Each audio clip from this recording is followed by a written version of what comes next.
to the world. Subscribe now to the Hot 97 YouTube channel. It's Ebro in the Morning with Laura Stiles and Rosenberg. Rowdy Rebel, after serving 6 years,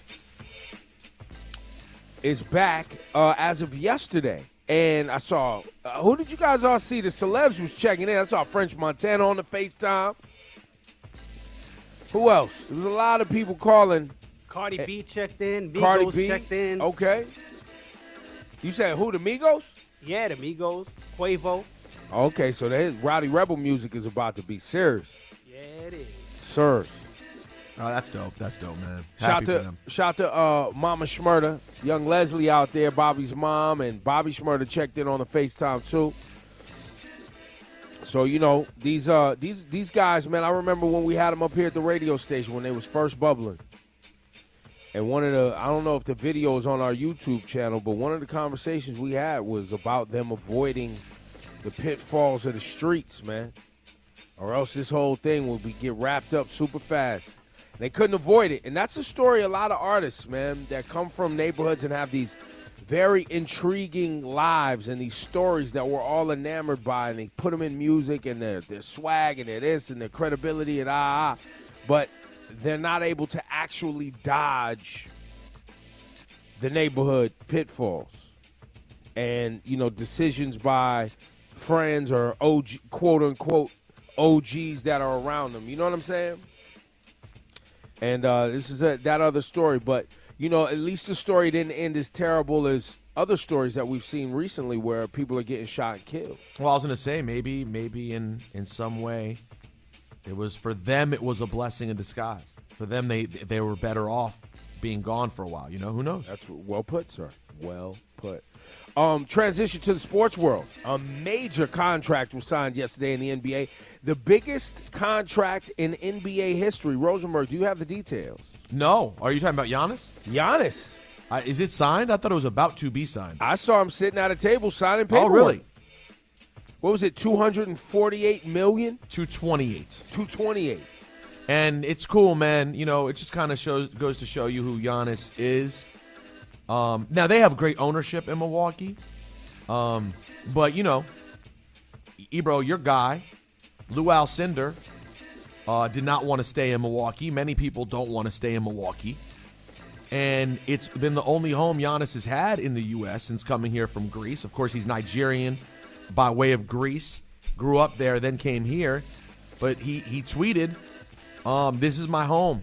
This is my city. I'm blessed to be able to be a part of the Milwaukee Bucks for the next 5 years. Let's make these years count. So he is signing up to stay in a very mid-level market for the entire, you know, heart of his career, his absolute prime. Well, it's a great conversation, too, because there's the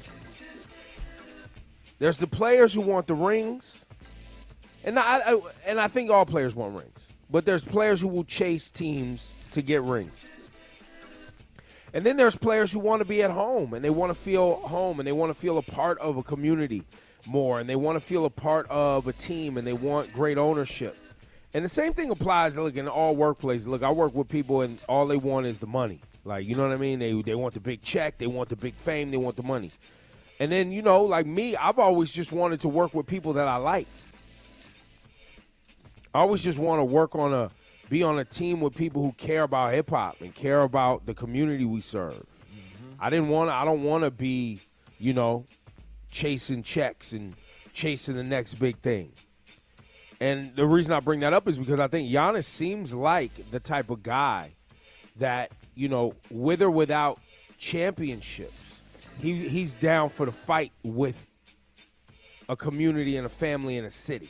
Like, that feels good. Because he's still going to the playoffs. Well, no. Right? He's still getting MVPs. He's still doing it. They've been the best team in the East. Right. You know, so I think also I wonder for Giannis if, you know, being born to Nigerian parents and growing up in Athens and not having much and making it, you know, he's used to being an outsider and making it home like he did. I mean, he's the pride of Greece, right? He's Nigerian, and he's the pride of Greece. So it's the same thing in Milwaukee to a certain extent.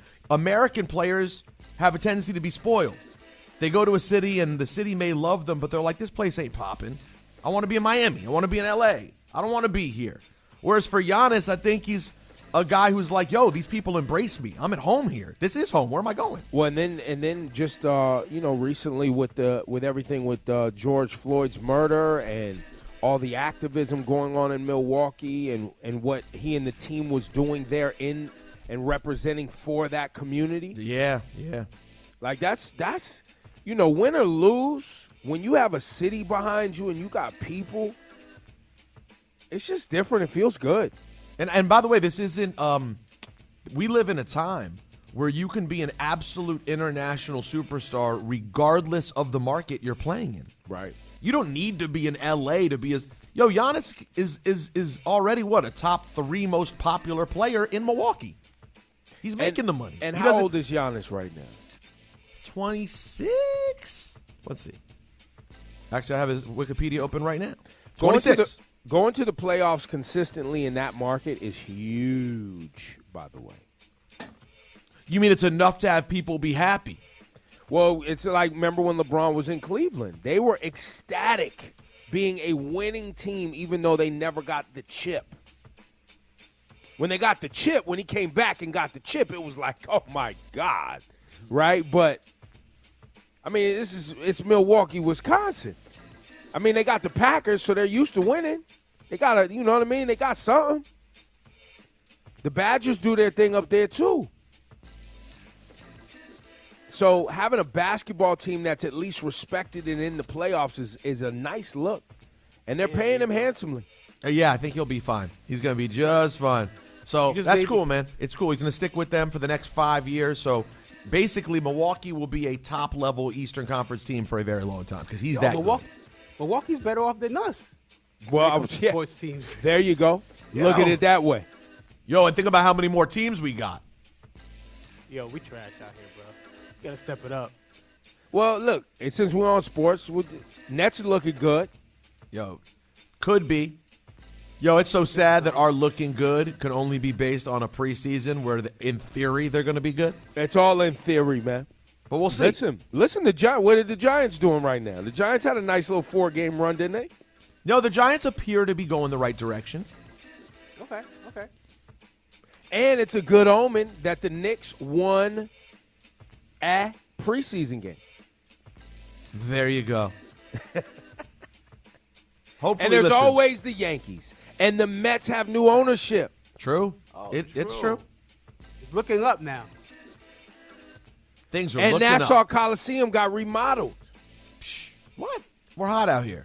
Slitty in these streets, in these sports streets here in New York, man. That's the Brosenberg Report.